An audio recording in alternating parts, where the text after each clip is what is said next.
Welcome once again, my fellow manipulators of digital fate. I'm Richie, this is Capricorn, and I'm back at you with another Wonders of the First deck tech. This one is for Firstborn Awakened, which is the 𝑃etraia pre-constructed deck, the deck for the 𝑃etraia orbital. And this one's pretty gnarly. It uses +1 counters and -1 counters, has ways to just take the value from those and just push it to the moon, and also has a bunch of synergies with lands and getting value off lands and going super wide with them. It's pretty gnarly. We've got full gameplay and we're going to break down the deck for you. Before we do that, make sure you like the video if you haven't already. It helps me get this video out to so many more people. And also subscribe if you're new, because I have a ton of content on the way, both Wonders of the First and Magic the Gathering. So if you're looking for CCG content, you're in the right place. Hit that subscribe button and be sure to catch me Monday through Friday over on Twitch. That's twitch.tv/QuarantineCapricorn, because if I'm alive and I'm breathing, I'm there and I'm streaming. Also, this deck was built in the Cardio deck builder, so if you're interested in being able to build your own Wonders of the First decks, you should definitely look up Cardio and get involved. I'm going to make sure to link that in the description and in the comments for you. Check it out, build some decks, leave me a comment letting me know what you built with a link to your deck in Cardio so I can check it out. Now let's break down this deck.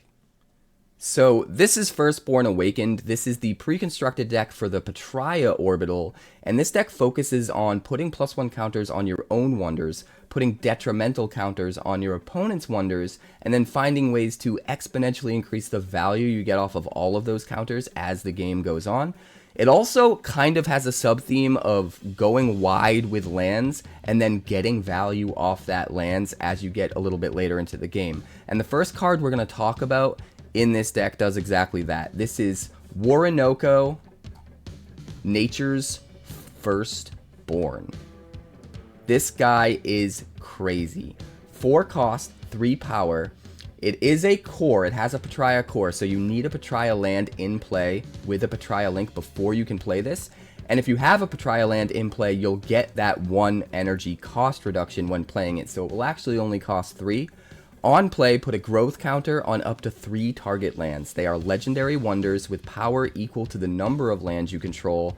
They're still lands. So if you're going super wide with lands and you jam this down later on in the game, all of a sudden you have a huge power boost in multiple realms all at the same time by just playing 1 card. And you can kind of just take over the game all at once by doing this, if you set it up correctly, and be sure to prioritize getting those lands out and going wide early. Super good card. We also have Terring Faia, a 6 cost secondary wonder with 6 power. It is a core, so you'll need that 𝑃etraia land out with a 𝑃etraia link. On arrival, you put up to 2 +1 counters on target wonder, then put up to 2 -1 counters on another target wonder, which is really, really good to set us up for ways to take advantage of those counters later. It also has Symbiosis, so when it comes into play, you can choose another wonder already in play that has the same power as this, in this case 6, and you can actually gain the text box, all of the abilities from that wonder. So Symbiosis can be a really powerful ability depending on how you choose it, if you set up for it just right. Really, really awesome. Next up we have Fungolith Colossus. This is an 8 cost wonder with 12 power. It is not a core, but if you do have that 𝑃etraia land out with the 𝑃etraia link, you'll still get the 1 energy cost reduction, and it will come out for 7. On arrival, you put up to 4 -1 counters on target wonder, and it's important to note that if a wonder goes to 0 power, they do not die. They stay there in that realm, and they just don't really contribute anything to combat. But if they go to -1 power or less, they will actually die. So you can use these -1 counters to kill wonders if you plan it just right. And then Fungolith Colossus also has an on-battle ability, banish target card in the Abyss, and if you do, you gain 4 energy. So sometimes you can take away some of your opponent's synergies by getting rid of the right card in their discard pile, and no matter what, if there's just something to get rid of, you're going to gain 4 energy every time you attack with this. So if you can get this out a little earlier, try to plan. The earlier you get this out, the better. It's expensive, so it's going to be a little tricky, but it can be really, really powerful and get you a ton of energy over the course of the rest of the game. Next up, we have Commanding Croak the Leader. This is a 3 cost secondary wonder with 4 power. and it has the tap free ability to seek 5 a land. So this is a way to kind of set up for that Oronoco we talked about, where once Commanding Croak is in play, at any point in time, you can use that tap free ability without even using up an action, and you get to look at the top 5 cards of the deck, pick a land from among them, and put it into play. Can be super, super powerful, especially, like I said, for setting up for going wide with lands for all of your land payoff. So that is a really good card. Next up, we've got Scouting Barnale. This is a 1-cost secondary wonder with 2 power, and whenever this would gain any +1 counters, it instead gains that amount plus an additional 2 +1 counters. So this is a way to set up super early. It comes out for just 1 energy. Get it on the board as your first play, and every time you target it with something that gives it counters, it's going to get exponentially more counters and just get really, really big over the course of the game, help you lock down one of those early realms. But it's also a really good target for Symbiosis, because if you have something with Symbiosis that has 2 power, it can copy the Scouting Barnale and then start getting all of those abilities, getting more counters as you play counters on that wonder as well. So can be really, really good to just get out a Scouting Barnale early and take advantage of that. We also have Rootling Terror. This is a 4-cost secondary wonder with 3 power, and it has a core, so you will need a Patria land in play with a Patria Link. On arrival, put up to 3 -1 counters on target wonder, and this also has Symbiosis. So when this comes into play, you can choose any wonder in play that has 3 power, and copy all of the text box of that wonder, gain all of those abilities, and if you use it just right, that can be really, really good. We also have 1 copy of Goladh the Sage. This is a 5-cost primary wonder with 4 power. It does not have a core. On play, if any number of target wonders have counters, you may put 1 additional counter of the same type on each. So this is a really good way of, like I said earlier in this video, capitalizing on getting an early lead, putting a lot of counters on your own stuff and your opponent's stuff. The more things that have counters, the more counters Goladh gets to dish out. So every single one of your things will get more powerful. Every single one of their wonders that has -1 counters will get weaker. And then on top of that, this guy just gets even better because he basically acts like a land. He's not technically a land, but he has the same abilities as a Patria land. So he gives you the Patria Link. Once he's in play, you can cast core cards without needing a Patria land because he gives you that Patria Link. Also, if you don't have a Patria land down, he gives you that -1 energy cost reduction for having a Patria Link, just like a land would. And he even has the ability to harvest him to gain an action. So once per game, you can tap him just once per game, and you get an action. And in that way, it's almost like he's kind of free. He doesn't cost you an action because you use an action to play him initially, but then later on, you tap him and gain that action back. So it kind of pays for itself. And that is really, really, really powerful because actions are king in this game. We also have Caelith Leaftracker. This is a 4-cost primary wonder with 4 power. On play, you may tap or untap target item or land, so you can shut off certain tap abilities of your opponents, or also set yourself up to reuse tap abilities of your own on your own items or lands. Can be really good, really versatile ability. And just like Goladh, it has the Patria Link, and you can harvest it to gain an action. So super, super good card. Moving on, we've got Vobb Stalker. This is a 2-cost wonder with 2 power. It is a core, and it has Symbiosis. So on arrival, you get to copy the ability of target wonder with equal power. So any 2-power wonder, and that's it. It's just a 2-cost, 2-power wonder, but being able to copy key text box abilities from other wonders with a wonder that is very, very cheap, only 2 cost, only 1 cost when you have your Patria Link, is actually really powerful. Next up, we have Redstooling Hunter. This is a 4-cost secondary wonder with 2 power, and on battle, you may put 2 -1 counters on target wonder in this realm. That is really powerful because it triggers every battle. And normally, that wouldn't be quite as powerful because this card would be locked into being in one realm for the whole game. So how many times do you need to attack and dish out -1 counters before you have such an overwhelming advantage that the ability is not as useful anymore? But Redstooling Hunter also has flying. which means that when you attack in a realm that Redstooling Hunter is in, where Redstooling Hunter is participating in the attack, after combat, you get to use the flying ability to, for free without an action, just move Redstooling Hunter to any realm adjacent to the one you're in, either to the left or the right. So Redstooling Hunter can start moving around the board into different realms and participating in combat to start dishing out -1 counters to different wonders in a bunch of different realms and get the absolute maximum value out of its ability, which makes it kind of insane, honestly. I feel like with the right setup, this guy could just kind of run roughshod over the entire board and just take it over, and I sort of love that. In a similar fashion, we also have Carrionys Moth. This is a 3-cost secondary wonder with just 1 power, and it also has flying, so it can also move around the board and start contributing to combat in different realms. But its other ability is that enemy items in this realm are nullified. So if your opponent's playing very problematic items, especially if they have like a Heliosynth deck or any deck that uses a lot of really good items, this can just start flying around the board to wherever it's needed most to start shutting off your opponent's items and make them useless. And that could be really good, while also helping you to potentially win combats as well. We also have Tony, Fortune Hunter Thick Fur, just 1 copy here. This is a 3-cost primary wonder with 4 power. And on arrival, you may put a land from your hand into this realm without using an action. So again, another card that helps us go wide with lands for that payoff later on. Also, just getting a land in play, just to have it, just to basically harvest it later for a free action without having us to spend an action to play it, is just good by itself regardless of any of our land synergies. And then, if that wasn't good enough, Tony also is attuned Patria, which means if you have a Patria link, you don't have to use an action to play Tony.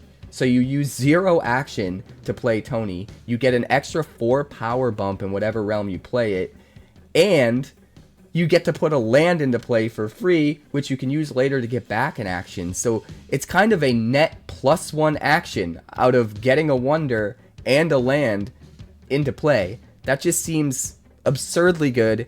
I love Tony. Tony is wonderful. Next up, we've got Shroom Walker. And Shroom Walker is also pretty nuts. On arrival, one cost wonder with 1 power. On arrival, it gets +5 this round, and then you banish target card in the Abyss. This can be really, really good when you need to lock down a realm on a key turn. If your opponent makes some kind of a big play and they're about to move in on a realm, this is a very cheap way to just get a wonder there, get +5 for the turn, so that for only 1 energy, or even 0 if you have the Patria link, you get a whopping 6 power just for this round. It'll be 1 power for every other round, but sometimes that's enough. If you can just save that realm for that round, sometimes that can make all the difference in the world. And then having a little bit of extra value, being able to banish a card in your opponent's Abyss, in their discard pile, get it gone for good, so that you can shut down sometimes some of those synergies depending on what kind of deck your opponent's using, can also be really nice. So Shroom Walker can be really good in just the right deck, in just the right way. If you use it at just the right time, it can be really, really nice, especially if you're low on energy. Next up, we've got the Mold Warrior. This is a 6-cost wonder with 8 power. And when it's put into the Abyss from anywhere, you create a 1-power Fungorian token wonder in target realm. So, the more this dies, the more value you can get off it, which is going to be good against certain other decks in particular, especially decks that are trying to really utilize removal. But if you can find ways to sacrifice your Mold Warrior, you can make it even better, and that's pretty awesome. But we still have a few more wonders to go over before we get to the rest of this deck. First of all, we have Glemmer Bandit. Now, Glemmer Bandit's pretty nuts. This is a 1-cost, 1-power wonder, and it is a core, so you only get 1 power, and it requires a core, which doesn't seem that great at first, but it has Symbiosis.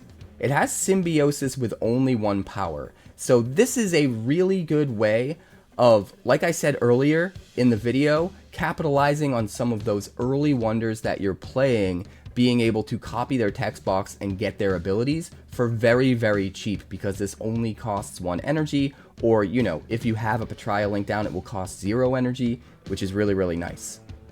We also have Technology, which is a 3-cost primary wonder with 3 power, and on play, you get to destroy target item with cost 3 or less. This is card advantage for sure. You get to put this into a realm, add some power there, give yourself the potential to attack in and take a stone there, while also getting your opponent's probably best item off the board. Maybe not, because it can only hit one that costs 3 or less, but you're definitely going to hit something relevant, unless your opponent's using no items whatsoever. But that's very rare. I haven't seen many decks that try to go all in on things that aren't items and not use literally any items. So Technology is always going to have a little bit of that versatility. And it's also a nice way of including the ability to kill items in sort of like a main deck situation where if your opponent doesn't have items, it's at least not a wasted card. It's not a spell. It's still a wonder that can contribute its power somewhere. So that versatility is really, really nice. Also, he's adorable. So, Technology. We're playing him for sure. The last wonder here is Caroline Candle. And this is a 2-cost primary wonder with just 1 power. But on arrival, you get to create a 2-power Bella token wonder in target realm. This is pretty good for a couple reasons. First of all, it's 3 total power, but it's split up among 2 bodies. And those bodies can be in any realm. So you can add Caroline Candle to a realm that doesn't have any defenders yet, where the 1 power is going to matter significantly, because all you need is just that 1 power to take the stone. If they don't have enough energy or enough cards to be able to actually commit one of their wonders there to defend it. But then you can also send that 2-power Bella token to whatever realm that would be best in to maybe bump you up with just enough power in that realm to be able to take over the stone in that realm, or to be able to defend a stone that you already captured in that realm. So a lot of versatility with being able to put 2 bodies on the board for just 2 cost with just 1 card. And remember, this will just cost 1 energy if you have that Patria link down. So really, really efficient. And in a deck that's trying to use +1 counters on all of our dudes, being able to go wide like this can be really, really nice and just give us that many more targets for all of our +1 counters to go wide with. So Caroline Candle, super awesome. We were talking a lot about Patria lands, giving you that Patria link, and having to play things with cores that need those Patria links. So let's talk about the lands next. We have 4 different lands in this deck, 3 copies of each of them. The first is Quiet Creek, a 0-cost secondary land. It has Kingdom 2. So when you play a Patria wonder with cost 2 or less, you may put a +1 counter on it. And that turns on as soon as you have 2 or more lands in play. That's what Kingdom 2 means. If it said Kingdom 4, you'd need 4 lands, so on and so forth. So as soon as you have just 2 lands in play and one of them is the Quiet Creek, you get to put that extra +1 counter on, you know, every time you play a wonder that costs 2 or less.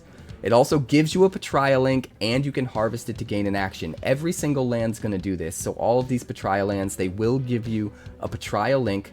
They'll make the cost of all of your Patria cards cost 1 less energy, and they'll fulfill that core requirement. And then also, harvest once per game. You can tap this thing to gain an action back, which kind of makes up for having to use an action playing them earlier in the game, and doesn't feel like you're wasting an action quite as much by being able to get those actions back later, which is really, really nice. We also have Wren Arbor. And along with the Patria link and the harvest ability to gain an action, it has on harvest, reveal the top card of your deck. If it's a Patria card, you draw it, otherwise you bury it. And in this game, burying it means putting it on the bottom of the deck. So in this deck in particular, it's all Patria cards. The entire thing is Patria, so you're always going to draw a card when you harvest this. And normally it costs an action to draw a card, so being able to get an action back and draw a card for free is almost like getting 2 actions. Can be really, really good. Wren Arbor's awesome. We also have Oakthorn's Elysium. This gives you the Patria link. You can harvest it to gain an action, but also when you play a 3rd Patria land, you may untap this. So if you get Oakthorn's Elysium down early, tap it for an action sometime before your third Patria land ever sees play, you're going to get that action and then get to untap the Oakthorn's Elysium so that you can tap it down for another action later on. So if you plan around it just right, you can actually get 2 actions out of each Oakthorn's Elysium. Maybe not each, because it's impossible to have 3 down that can untap when you play your third, right? And it's not every 3. It's not like every third, so it's not like on 6 it will happen again. It's just when you play your third. So best case scenario, you want to get 2 of these in play as your first 2 lands, and then when you play another Patria land, doesn't matter which one, you'll be able to untap both of them and get extra actions out of both of them. You're just going to want to make sure to use those actions, get those actions, and tap these things to harvest them before that happens so that you don't waste the potential. And then the last land here is Emerald Clearing, another 0-cost secondary land. Gives you that Patria linked, can be harvested to gain an action, and on harvest, target wonder in this realm gets +2 this round. So you want to wait to harvest this just the right time where you need that little bit of a power boost. If your opponent's just about to maybe swing in and try and win combat in a realm and take a stone, and it's very, very close power-wise, this could give you that buff to hold them off for the rest of the round, which could be key. Or potentially give yourself a buff so that you can finally win that stone that you've always been like 1 power away from winning. So if you use it just right, the Emerald Clearing can also be nice. But we've also got items and spells to go over. As for items, we have only 2, but they're both pretty important. First of all, we have Azure Vault. This is a 2-cost primary item, and your lands and items not named Azure Vault can't be tapped, targeted, destroyed, nullified, or controlled by opponents or opponents' cards. So depending on the deck that you're up against, there's so many different ways for your opponent to try to manipulate your board state and try to do awful things to your lands and your items. And this just locks them all down. It makes them all completely safe, and it's pretty gnarly if used just right. And there are some decks that are really trying to take advantage of that, so this could absolutely be a game breaker depending on what kind of deck you're up against. And then we also have Glowcap Fungus. This is a 1-cost primary item, and it has a sacrifice-free ability, so you're not going to have to use an action to sacrifice this. Sometimes it will say sacrifice action, and it takes an action and you have to sacrifice the card, but in this case it's sacrifice-free, so it won't use up an action. And target wonder in this realm gets +5 this round, and then tap target enemy in this realm. This can be really nuts if used just right, especially because you can hold up the potential of using this, the threat of using this, without ever actually using it. So your opponent kind of has to play around you possibly using this, even if you don't ever use it. And sometimes you can get in their head and really mess with them in that way. And it's really, really fun, honestly. Giving +5, letting you, win a stone you didn't have, or defend against, it makes them not want to play a big wonder there. They're worried if they play a big wonder because they're going to swing in and try and take the stone, then all of a sudden you just sack this, didn't even cost you an action, and their entire play was just basically for nothing. And then you can also tap down something, get rid of one of their wonder's tap abilities, make it unusable. They never want to play a wonder into a realm with a Glowcap Fungus if that wonder has a really good tap ability, because you just don't even have to use an action to sack this, and then that tap ability's gone for the rest of the game. So if used just right, Glowcap Fungus can be nuts. But there's also one spell.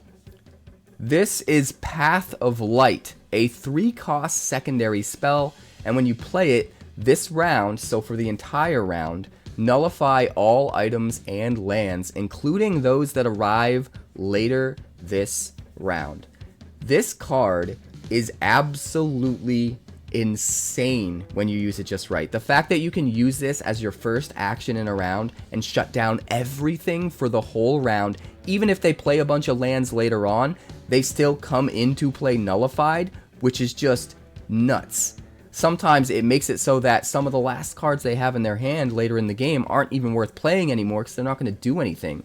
if you use this on round 7, especially if your opponent's the kind of opponent that's saving up all of their lands to harvest later, if they're trying to save a bunch of lands, harvest them all in round 7, the last round, so that they get a ton of actions and can just kind of brute force their way into winning enough stones because you don't have enough actions to keep up with them, you can absolutely punish that because you nullify all of their lands before they have a chance to tap them and harvest them, and so they won't even get an action back, and all of those lands were wasted as far as getting an action back and harvesting them is concerned. But it also does it to items, so you don't even have to just plan around the lands. You can plan around taking out all of your opponent's items at the worst time for them, and it can be backbreaking if used just right. So Path of Light is an awesome addition. It's the only spell, but it's the only one we need. So I am playing the pre-constructed deck from the Patria Orbital, which is called Firstborn Awakened, and my opponent is once again No Refills. She'll be playing the deck that I used in the last deck tech video, which is called Eternal Service. It is the start of the game, so let's draw a hand of 7 cards. 2, 3, 4, 5, 6, 7. I draw an Oakthorn's Elysium, Carrionys Moth, Emerald Clearing, Scouting Barnale, Emerald Clearing again, Vobb Stalker, and Oakthorn's Elysium again. That looks pretty good, but I almost feel like I have too many lands, so we're gonna toss back one of the Emerald Clearings, and I think we're gonna keep everything else. I think, well, maybe we'll toss back the Vobb Stalker as well. We'll toss back the Vobb Stalker as well. So 2 cards going back. I'm gonna mulligan and redraw 2 cards. I draw Quiet Creek and Fungolith Colossus. Alright, so start of round 1. The first stone is up for grabs. The first realm is open. We each draw a card for the round. We're each at 3 actions and 1 energy. I draw a Terring Faia. Interesting.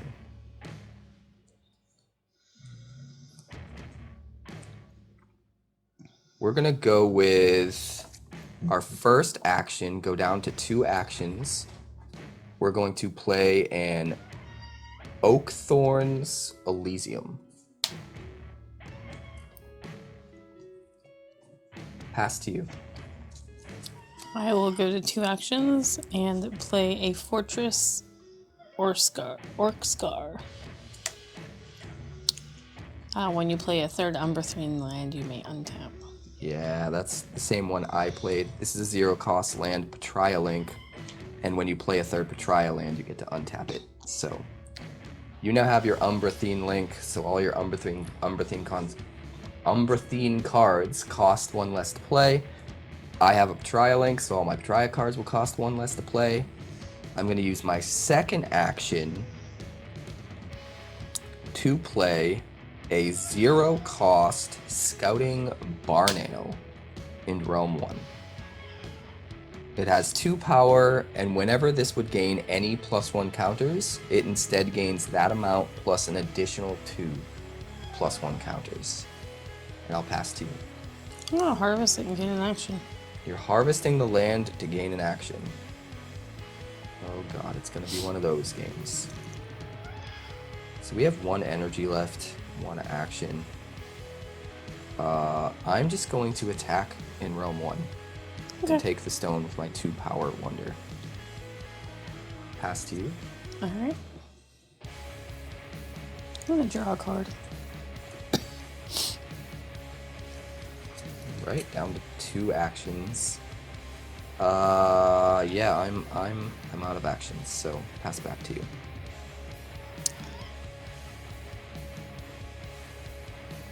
I'm gonna play Dark Iron. See.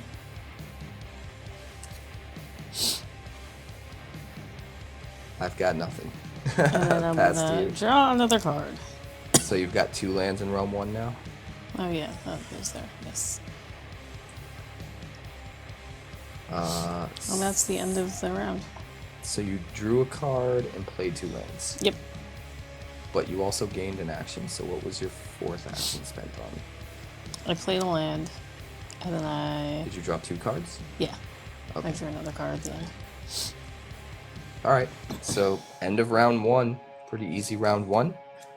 It's the start of round 2. We go back to 3 actions. We each get 2 energy for 2 realms being unlocked. I gain an extra energy because I control a stone, so I'm at 3 energy. I'll also be going first because I was the last person to claim a stone. We draw a card for the round. I draw a Shroom Walker. Let's see. Seems pretty decent, but I'm not 100% sure what to do. I guess we will start by spending an action and 2 energy, going down to 1 energy, to play a Carrionys Moth in realm 2. It's only 1 power, but it has flying, and enemy items in the same realm as it are nullified, which is pretty cool. Pass to you. I'm going to spend my 2 energy and 1 action and play a Chained Crow. Chained Crow. Another. We both have 1 power flyers. The difference is if you attack, if you win or tie a combat, my moth dies. That's not good. I can't even attack to move the moth because that would be a combat and you would tie the combat and kill the moth. So it's just any combat, right? Not when you attack. Yep. When this wins or ties a battle. It's crazy. All right. Well, I have 1 energy left. I don't have a lot of options. I need to make sure you don't kill my moth, or that's really bad for me. So, this is such a waste, but I think it's the only thing I can do.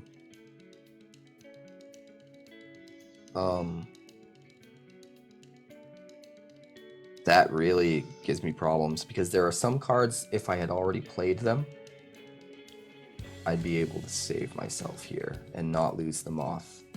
But there's only one possible thing I can do right now in the current situation, and it's very wasteful. But I have to do it because losing my moth is very bad. So I'm going to use 0 energy and 1 action, go down to 1 action, to play a Shroom Walker in Realm 2. It's only 1 power, but on arrival it gets +5 this round, and then you banish target card in the Abyss. I know you're using a deck that focuses on wanting cards in the Abyss, so I really wanted to save that to get rid of something in your Abyss later on, but I have to play it now. So for this round, for the rest of this round, it is a 6 power wonder. And I pass to you.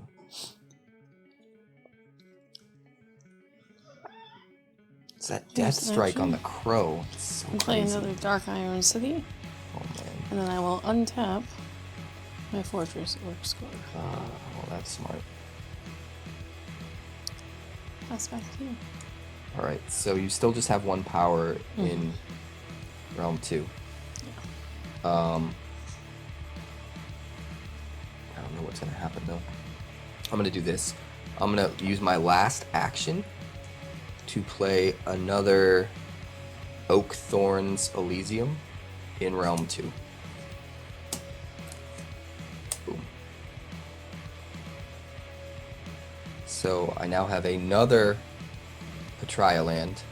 Extra Patria links do not grant additional cost reductions, so I still just have the -1 energy cost for my Patria cards. But it's another land that can be harvested to gain an action, and then when you play a 3rd Patria land, you can untap it. So getting those down early is really good. Interesting. I'm out of actions. Okay.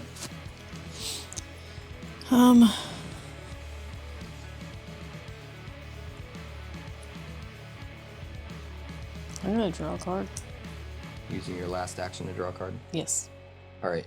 I am going to tap 𝐿𝐴𝐿𝐼𝐒 Elysium to gain an action. Is there a reason why? Oh, okay, that's why. What? Go up to 1. No. Alright, I have one action. I'm good past that. She's thinking. Alright, I'm going to use that one action to attack in Realm 2 with my 2 power against your 1 power and take the stone. I guess it's actually not 2 power, it's 7 power this round. I was going to ask why you played the land and didn't attack. Well, I kind of need to do both, right? Because you could have attacked first and then played the land on your next round, but that makes sense that you did. I was worried if I attack first, you still have possible actions. If you can do something that lets you attack back, like, I still don't have the stone. I wasted an attack even getting it because you still took the stone and you probably kill one of my guys. So I think it's better to wait until later to actually do the attack when there's less of a chance that you can surprise me with something after. Yeah, makes sense. But yeah, I passed you. I'm done. Alright, I'm also done. So that'll be the end of round 2. Alright, it is the start of round 3. The 3rd realm is unlocked. The 3rd stone is up for grabs. We go back to 3 actions.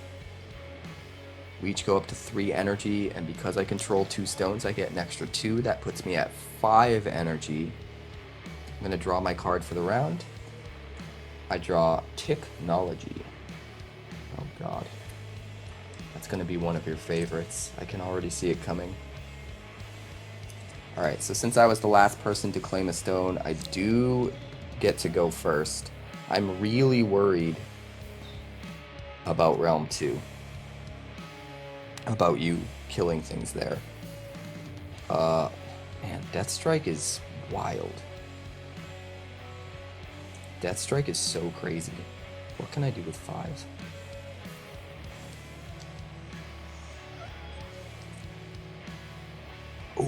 Ooh, I got it. Alright, here we go. This is gonna be crazy, actually. Part of the card's kind of wasted, but that's okay. I'm gonna use one action, go down to 2, use all 5 of my energy to play a 6-cost Terring Faia in Realm 3. Now, this is a 6-power wonder. It has symbiosis. So, if there was a wonder that costs 6 in play, I could actually gain its abilities. I could target it and gain its abilities with the symbiosis effect. I can't, so that's kind of wasted. But on arrival, you put up to 2 +1 counters on a wonder, and then up to 2 -1 counters on another target wonder. So, my 2 +1 counters are going to go on the Scouting Barnale, and whenever this would gain any +1 counters, it instead gains that amount plus an additional 2, so it actually gets 4 and becomes 6 power. And then I put 2 -1 counters on your Crow, and since that brings it to negative power, it actually kills it.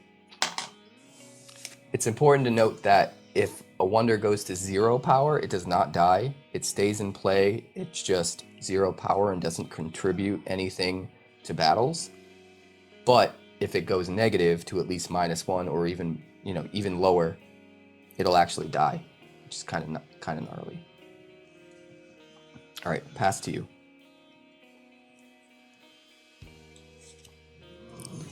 It took all of my energy. 1 energy and 1 action and play a Chained Crow. Oh god. Pass to you. So I'm still in a rough spot. I am going to tap my 𝐭𝐡𝐞 Elysium. You know what? I won't tap my 𝐭𝐡𝐞 Elysium. I changed my mind. I'm gonna just attack in Realm 3. with my 6 power against your 0 and take the stone. That brings me down to 1 action and no energy. Okay. For my next action, I am going to play Necropolis of the Damned. What does that one do? On Harvest, you reveal the top card of your deck, and if it's Umberthine, you draw it. Right. It also has Eternal, so if it was in right, here if for it goes deny. straight to the Abyss from the deck, you can just put it into play instead, which can be nuts. Alright, it's my last action. I'm so worried about Realm 2. Death Strike is... I hate it. I'm going to use my last action to draw a card. I draw a Redstooling Hunter. Pass to you. Okay. I'm going to use my last action, my last energy. And I'm going to play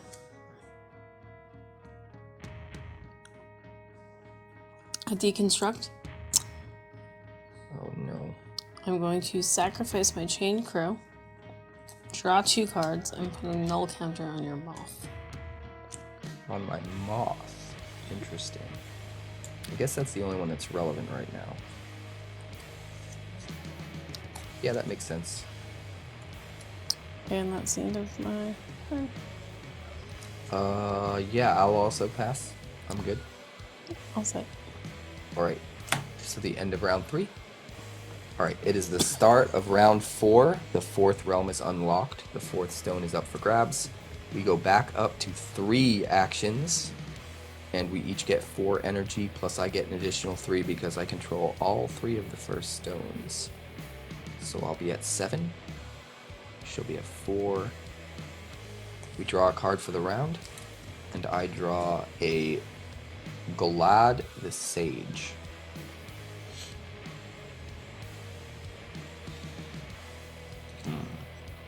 What an interesting card this is. What an interesting card this is. Alright, since I was the last person to claim a stone, I do get to go first. I'm going to tap my Oakthorn's Elysium to gain an action and go up to 4. Pass to you. Okay.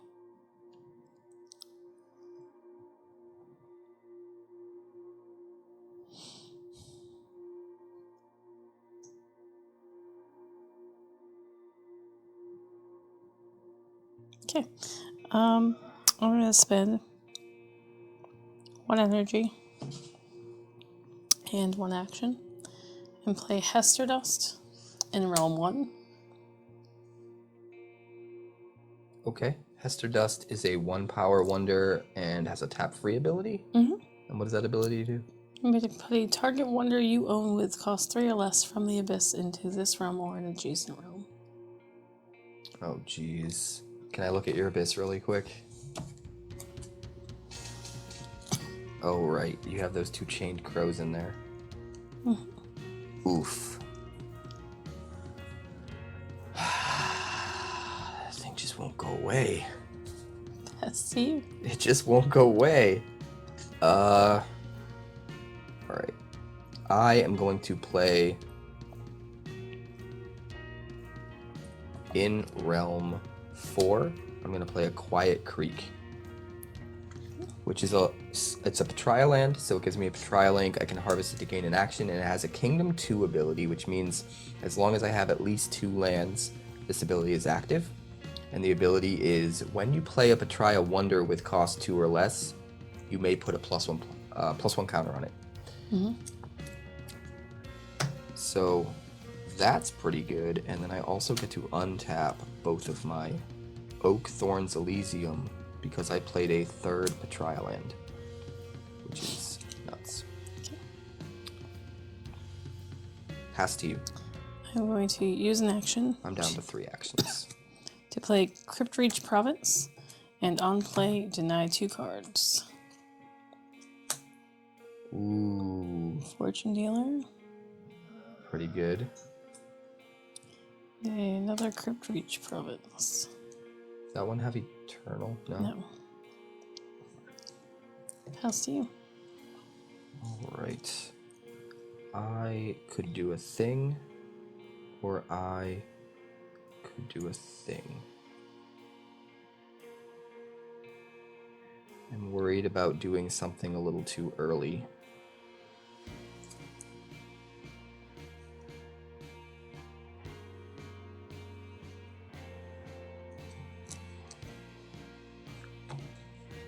Is the null counter technically a counter?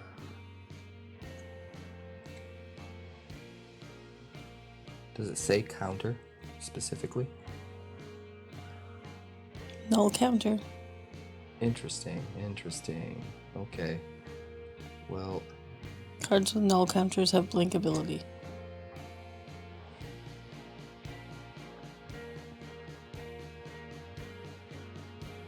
all right. We're gonna try some cool things here. I'm gonna spend 3 energy, go down to 4, and spend one of my actions, go down to 2. Wait. No, I already spent an action to play the Quiet Creek. I should be at 1 now. To play a Redstooling Hunter. It's a 4-cost wonder that only has 2 power. It has flying, and you may put 2 -1 counters on target wonder in this realm. Pass to you. So that's your last action, or you have? I have one more after this. I played a Quiet Creek, and then I played a Redstooling Hunter. Okay. So I'm going to tap free. Hester Dust. I'm going to chain crow back into realm 2. What's the limitation? Cost 3. Yeah. Alright, Sweet, so well, Chained Crow comes back into realm 2. Pass to you. I'm gonna have stuff die, aren't I? I don't like where this is going. I'll use my last action and attack in realm 4 and take the stone. And I'm not gonna fly anywhere because I'm paranoid. Alright. I'm going to use my last action and 1 energy. And I'm going to deconstruct. I'm going to sacrifice Hester Dust, and I'm going to Put a null counter nullify it. on my Redstooling Hunter. Oh god. Okay. That's a bummer. I can't dish out -1 counters on attack anymore. Pass to you. Fine. I am going to tap my Oakthorn's Elysium to gain an action. Pass to you. So I'm back up to 1 action.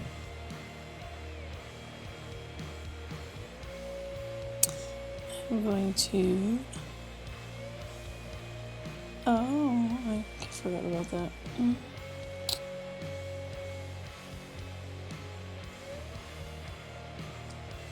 Tap my Dark Irons to gain an action. I'm going to use my last action to draw a card. I draw Path of Light. I'm going to use my last action and the rest of my energy to play Staff of the Eldritch Tribesman. What does that do? Whenever equipped wonder dies, return it from the abyss to the target realm at end of round, and equipped wonder gets +2. So it's a 3-power Death Striker. Yep, that just keeps coming Against back. my 2-power blank text box. That's bad because I can't even get an action. And now I can't fly out because of the null counter. You're so evil. You're so evil. I don't even know what to do.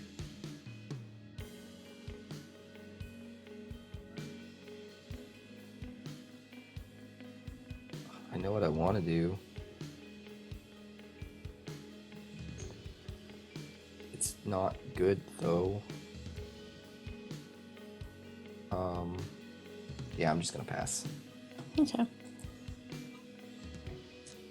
Because I have to get an action and then use an action, and it's just going to be too late. So even though I have energy left and there's things that maybe I can do, it's just going to be too late. I didn't think ahead enough. So I will also pass. Oh, so you're not even going to kill it yet? I don't have any. But you do have lands. I do. I'm going to have the first play next round. That's fine. Okay. So the end of round 4. All right, it's the start of round 5. The 5th realm is unlocked. The 5th stone is up for grabs. We go back to 3 actions. I have 5 energy plus 4 because I control 4 stones, so I go up to 9. She has 5 energy because she controls no stones. We draw a card for the round. I draw a Rootling Terror.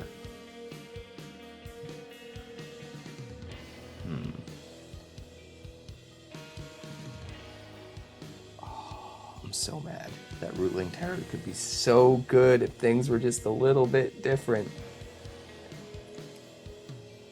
Okay, that's fine.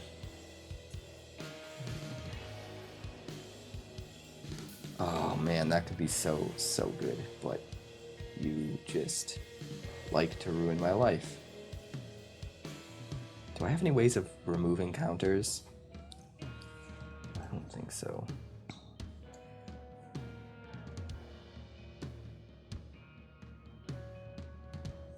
Oh, that's so frustrating. Alright, so I'm on the play.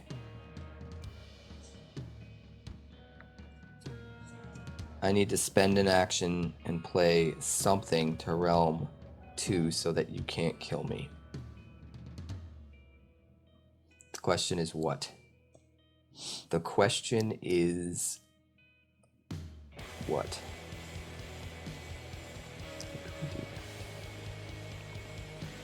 I guess that makes sense. Okay, we'll do that. So we're down to 2 actions. I'm going to use 2 energy and go to 7. And play Technology, which is a 3-power wonder that costs 3, only costs me 2 because of my Petriolink, and on play destroy target item with cost 3 or less. So we're gonna play that in realm 5, but we're gonna destroy the item in realm 2.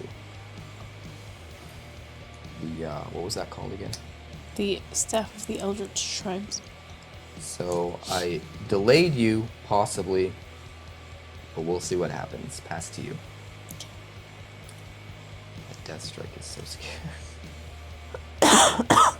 I'm just so worried you're gonna start, like, just moving down the line and killing everything. I mean, you'd need a way to buff it up, but still.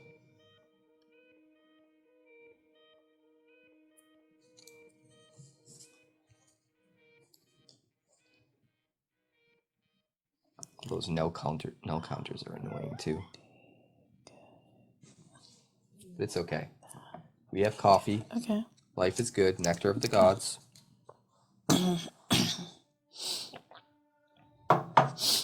Everything will be fine. 1 action. And 3 energy. And I will play Carnivaux Soul Forger. Carnivaux Soul Forger. On arrival, put target wonder you own with cost 4 or less from the abyss into this realm. I'm going to put Hester Dust in this realm. So you get a 3-power and then also a 1-power Hester Essentially Dust. getting myself 2 things back from the abyss. Yeah, because of Hester's tap-free ability, which also gives you a free action that can help you stall a little bit to make me run out of actions, which is a really good strategy. So it's just a lot of value there, all over the place. I have things, but I don't think I'm ready. I don't think I'm ready to use them.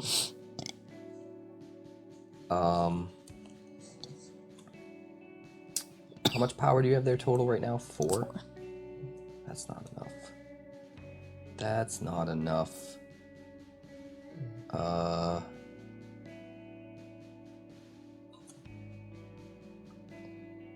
let's play a game. And this is why I was upset earlier. I'm going to spend 3 energy, go down to 4.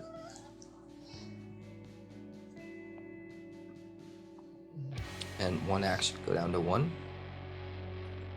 I'm going to play a Rootling Terror in Realm 5. On arrival, put up to 3 -1 counters on target wonder. So I'm going to reduce this guy to a 0 with a -3/-3 counter. Now, what's great about Rootling Terror is it has Symbiosis, which means if there's a wonder in play that costs 4, I can copy all of its abilities in addition to its abilities that it already has. I could copy my Redstooling Hunter, get the flying, get the ability to hand out -1 counters on battle, but you nullified it, so it doesn't have any abilities to copy. So I can't, and that's my only 4 cost. Unless, is this guy a 4 cost? Yeah, you could What get does a he wonder do? that you own with cost 4 or less. Well, you know what? I'm gonna copy it anyway, because I can. I have nothing to get back, so it doesn't matter. But yes, I'm gonna copy the Claire. What is it? 𝐭𝐡𝐞 𝐅𝐒𝐒𝐑𝐒? Carnvox. Soul Forger. Okay. So I have 1 action left. I pass to you. I've I'm got a gonna- total of 6 power there I'm now. gonna tap free. Tapping and- free your Hester Dust. Take my Chained Crow. Chained Crow. Those Chained Crows are so annoying. And pass back to you. I'm just lucky they're not big enough yet. So I have 1 action left, and I have 4 energy.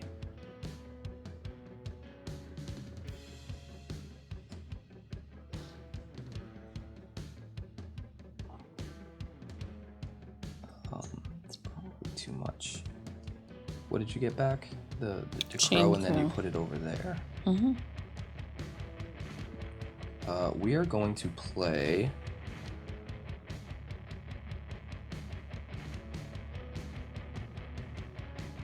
Alright, this should be pretty good. We're going to go to 0. Use up our last 4 energy and our last action to play a 5-cost Goladh the Sage in Realm 4. That's Realm 2. Sorry, 2. In Realm 2, it's a power 4. We're playing it in Realm 2. On play, if any number of target wonders have counters, you may put 1 additional counter of the same type on each. So this will get an extra -1, and that will bring it to -1, and it will die. My Scouting Barnale will get an extra +1 counter, but whenever he gets +1 counters, he gets an extra 2, so he actually gets 3, and goes up to +7. And then I could, and I don't think there's a reason to do this, but who knows, someday in the future, maybe, I could put an extra null counter on each of my creatures. And theoretically, if there's a card, or maybe later on they print a card where you can take counters from your wonders and put them onto your opponent's wonders, or vice versa, that could be a cool play to like duplicate null counters and hand them off. I don't think it's relevant in this deck, and it might not even be relevant in the first set, but it's some pretty cool design space that I hope they explore in the future. So I'll pass to you. I'm out of actions.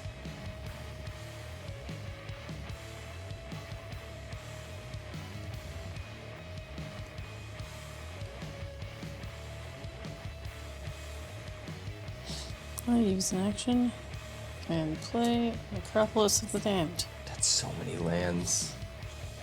But Oh my wait, goodness. there's more. Pass to you. I got nothing. Pass back. I'll use my last action and play a Dark Iron City. Oh my god.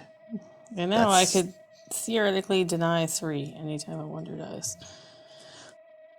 I keep forgetting about it, but Yeah, I guess we've missed a bunch of triggers, huh? Yeah. I forgot you had those lands out, to be honest. The ones that let you deny when things die. Well, from now on, hopefully. Pass back to you.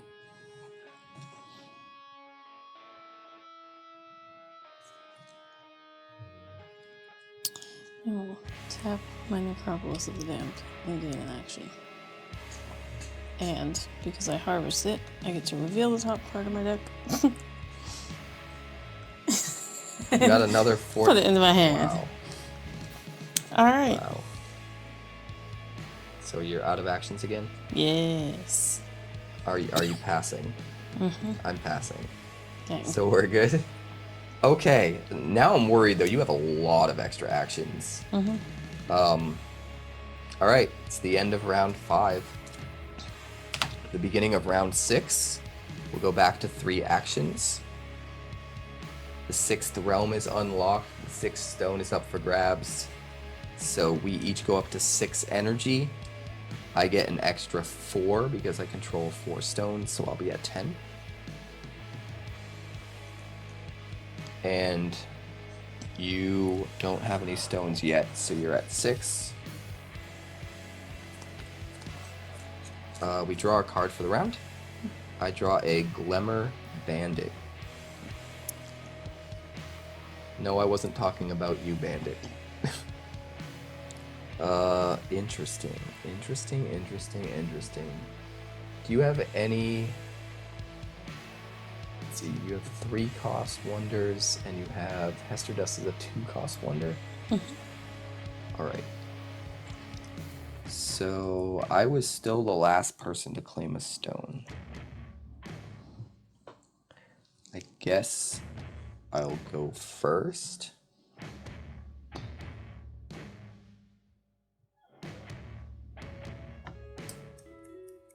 Let's see what I can do. I'm going to play for 0 energy and 1 action, putting me at 2, a Glemmer Bandit in Realm 6. It's just a 1 power, but it has Symbiosis, so it can copy all of the abilities of anything else that costs 1. I'm going to copy the abilities of the Scouting Barnale, so if this ever gets counters on it, it'll get an extra 2 counters. And I'm going to denote that by putting one of these little clear counters on Glemmer Bandit and another one on the Scouting Barnale so that I remember they're linked. Okay. Pass to you. I spend 4 energy in 1 action. Play a Reforged Summoning Platform. So you have 2 actions left? On play, you return a target wonder you own from the Abyss to the target realm. Oh I'm going to boy. return. Oh god. On arrival, it costs 4 or less. And I've got I should have done this earlier. Fortune Dealer, who I will play into this realm. Yes. I'm trying to save this. Until round 7, but I'm not doing a good job. And your turn. So you have how much total power there? 3, 4, 5. 4, 5, and he has a tap That free was my ability first, yeah.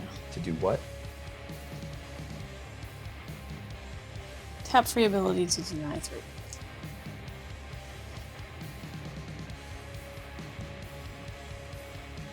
Okay.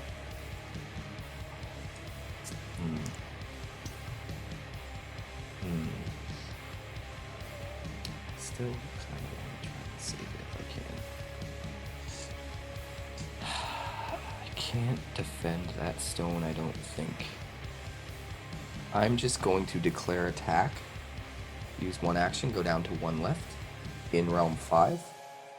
Okay. I have 6 power, so I'll claim the stone in Realm 5. Pass to you. Alright.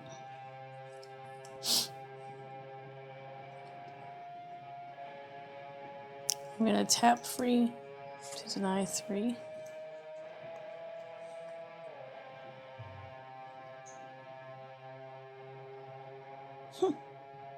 Oh no. What's the first one? The remains of Barnabas. On round end, you may return this from the abyss to a target realm. It's pretty good. So, Wretched Mirror of Requiem. The Wretched Mirror. And then what's the last one? Lasting Duel. Destroy target wonder. Okay. So hit some things you didn't want to, but hit something that's also really good free value, which is nice. Alright, so I have one action left.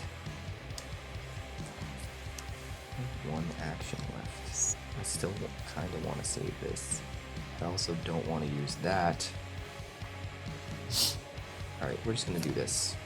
I'm going to spend my last action. And we're going to play an Emerald Clearing in Realm 3. It's another land. Pass to you. I'm gonna attack in Realm 6. Yeah, I got nothing. I got a 1-power wonder. You win combat in Realm 6. You take the stone. Pass back to you. I got nothing.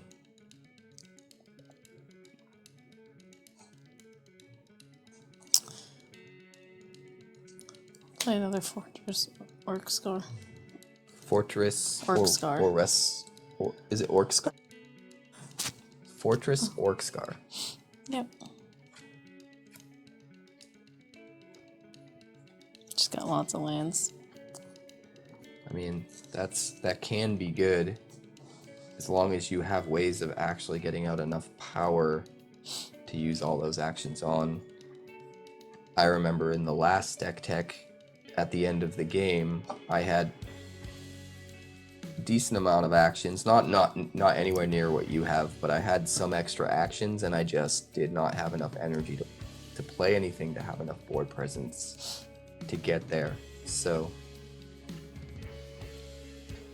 all right. Do I want to use an extra action now? I don't think so.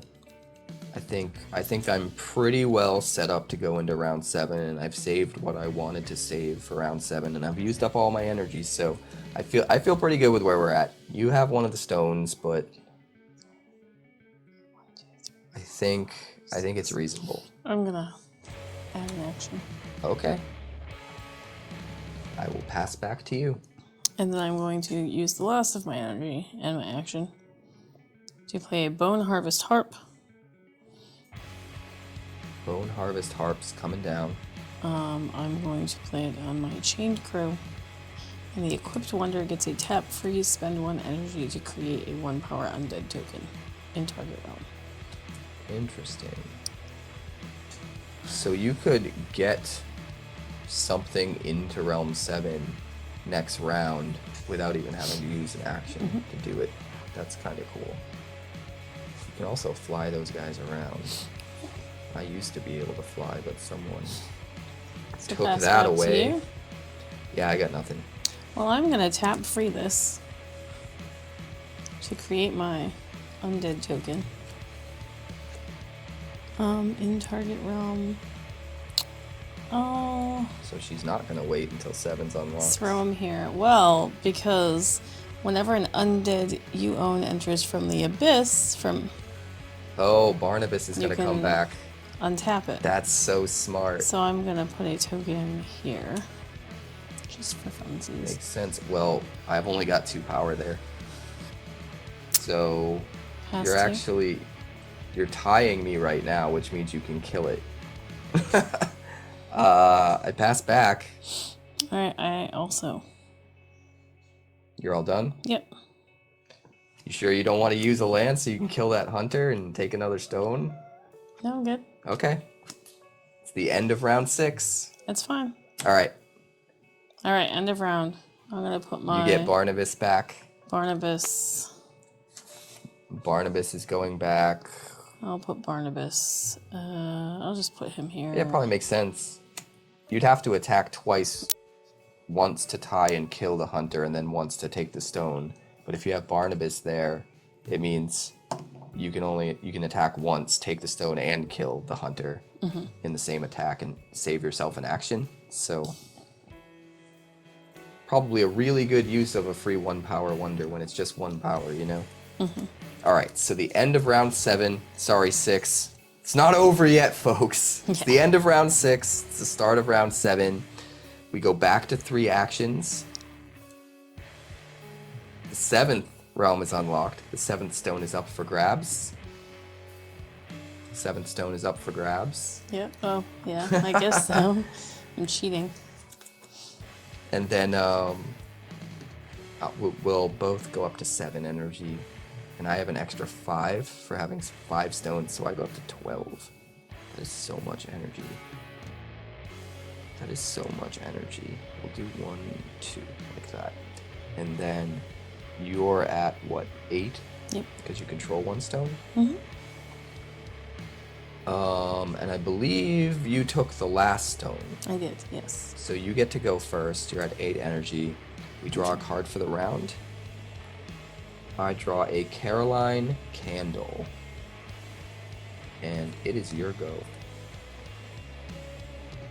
Okay, well, I will start with swinging in here. So you're going to attack in Realm 4. Yes. 3 power to my 2. You Death. take the stone. And you have Death Death Strike, so you kill my nulled Redstooling Hunter. And then I get to deny You're so 1, evil. Yes, you killed something, so you get to 2, a bunch of deny. 3, 1. Yeah, you have 3 lands that let you 2, each deny 1 when something dies. 3. So deny 3. Mm-hmm. Alright. That was my first. That's a really big thing in your Abyss. That's scary. I have no idea what you might have to interact with that.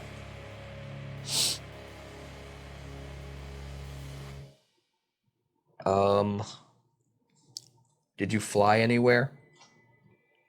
No. Okay, that makes things a little bit easier at least. Let's... This game could turn on a dime, and I'm so worried. Let's go with, I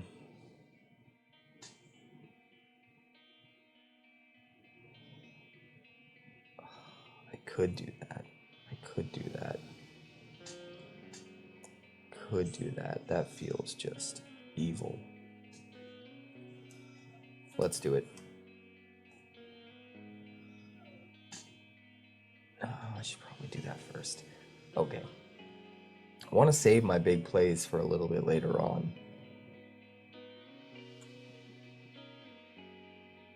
So...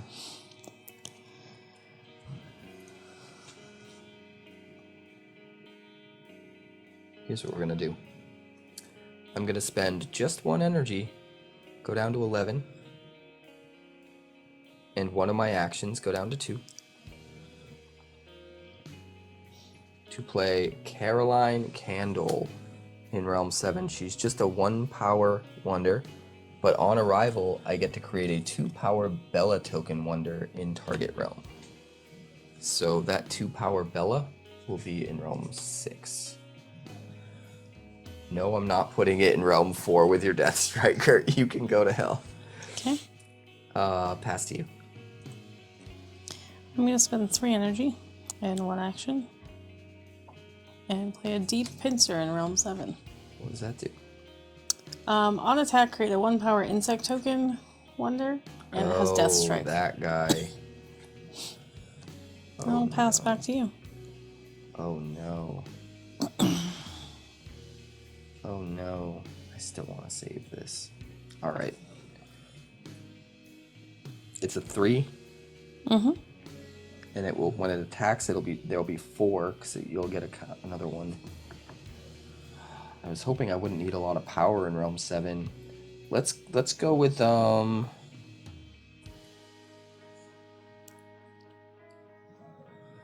kind of goofed too. This could have gotten a counter because I have the Quiet Creek out with Kingdom 2. So when I play a Betrayal Wonder that costs 2 or less, I can put a counter on it. It's not going to make a difference, but it is something that I could have done. let's do this. Let's do this. We're gonna tap our Oakthorn's Elysium to gain an action and go up to 3. Okay. Pass to you. I'm gonna spend the last. I did that wrong. I had 8. 8 minus 3 is 5. Yes. The last, well, 4 of my 5 energy and go to 1. So you're going to 1 to play a 5 I'm gonna cost play card. a reforged summoning platform in Oh, realm boy. 1. What On does that play, return target wonder you own from the abyss to target realm. 13 power. Giant Gura Beast.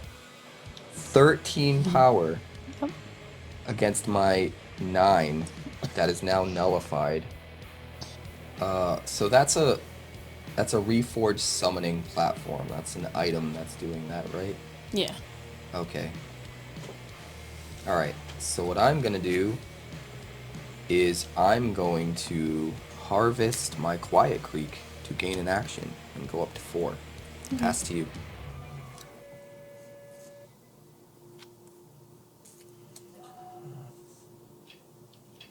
I'm going to harvest my Necropolis of the Dam. And go up to Go up to 1. 1. Okay.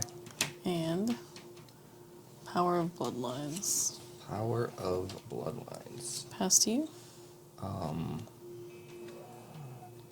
Wait, I should actually be at 3.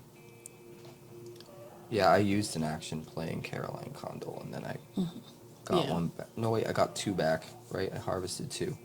So I went from 3 to 2 to 3 to 4. Yeah, I should be at 4. Never mind. Okay, I'm actually gonna harvest my Emerald Clearing to go up to 5 actions. And I'm going to give one of my wonders in this realm +2 this round. So this goes up to an 8. Okay. I'm going to use the, I guess we'll use this since it's the last round anyway. These are supposed to be counters, and it's not technically counters, but it is the last round, so it won't make a difference. We'll use that to mark it. Okay. It's just +2 for the round. Pass to you. I'm going to tap to go up to 2.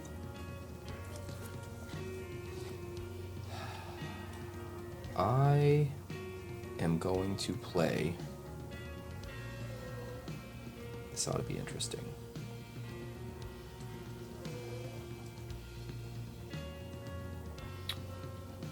How much power do you have in Realm 4? 3.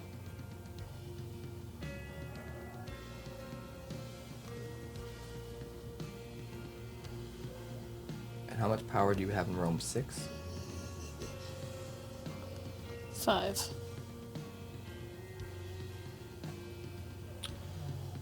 Alright. I'm going to spend 7 energy. Go down to 4. Spend one of my actions. Go down to 4. Play Fungolith Colossus. I'm going to play it to Realm 6.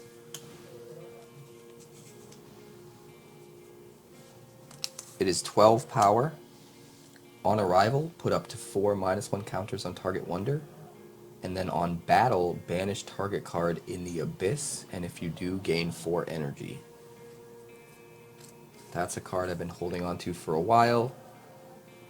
Okay. I wanted to surprise you with the minus counters. I'm going to put the 4 -1 counters on your giant Gura Beast. Okay.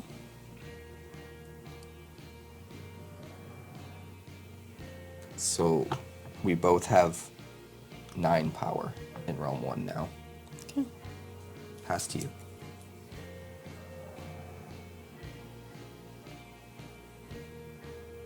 It's kind I'm of going close. to tap free my crow and create an undead token. Here. Fair. I'm going to spend an action, go down to 3. I'm going to attack in realm 6 with 13, 14, 15 power. Sure. Right. So I will take the stone in realm 6, pass to you. Attack. To gain an action. I was hoping I would get this out before that, but it's okay. I'll go down to 2 actions, spend 2 energy, go down to 2, to spend my 3 cost, to play my 3 cost Path of Light spell. This round, nullify all items and lands, including those that arrive later this round. So all of your items and your lands lose their text boxes. So your lands can't be harvested anymore. Oh, then.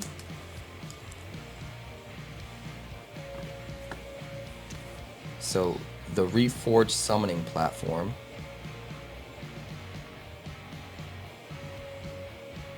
yeah, it stays. Because on play you get it back, and then it says if this leaves the world, sacrifice that wonder. It's not leaving the world. Okay. It's just becoming nullified. Okay.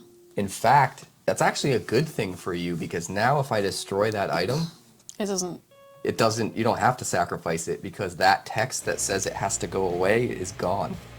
Because it's nullified by Path of Light. That's kind of crazy, but how many untapped lands do you still have? Just the 1? Mm-hmm. So I shut down 1 land at least. I wish I'd got that off a little bit earlier, but... No, 2. 2? Mm-hmm. Oh, that one too. You still have enough actions that you have the last action, but pass to you. It's super close. I'll attack in realm 1. Yep. I can't really do anything about it. You don't have any Death Strike there, right? I don't believe so. I think it's just undead. Just undead. So you take the stone. I have 2 actions left. You have 2 actions left. I have no cards in hand. I can't attack in realm 7. You can win that. I don't have any flyers because you were a jerk earlier, so I can't move anything.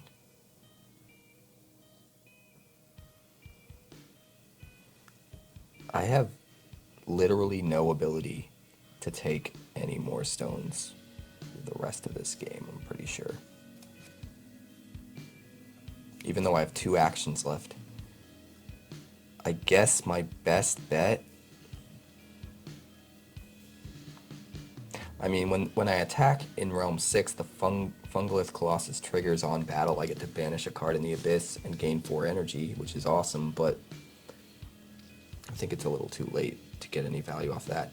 I'm going to go down to 1 action, spend an action to draw a card. I draw an Azure Vault. Pass to you. I'll attack in realm 7. Yeah, I can't do anything about it.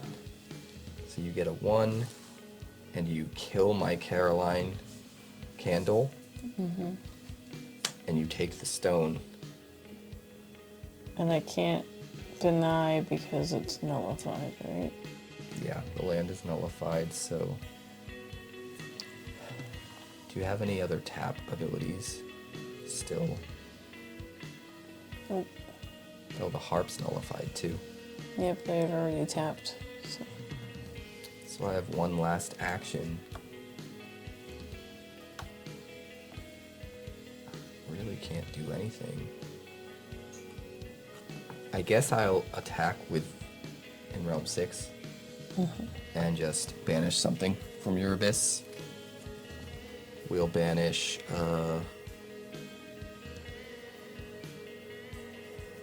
there's nothing really in here anymore. I guess the Endless Ram. Okay. So we can Looks like that dead elk in Elden Ring. It's true. That's my last action. It all comes down to this. Don't think there's anything you can do unless you have a wonder in your hand that has a tap-free ability,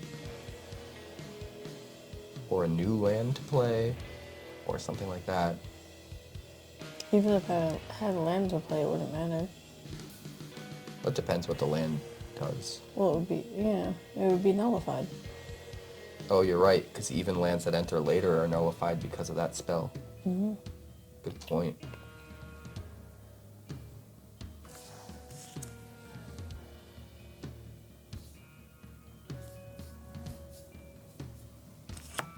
I'll draw a card. Drawing a card is your last action? Yeah. Okay. So I think that's it. Yeah. You got nothing you can play. So we pulled it out. We got the win, 4 stones to 3, but it was insanely close.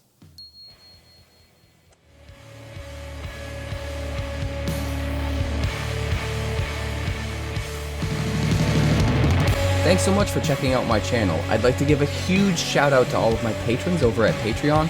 Without you guys, this channel would not be possible, so honestly, thank you from the bottom of my heart for all of your contributions. If you haven't yet, like and subscribe. The more likes we get and the quicker we get them, the bigger this channel will grow and the faster it will grow. I'd love nothing more than this channel to become something very special for you guys, but it's entirely up to you how fast that happens.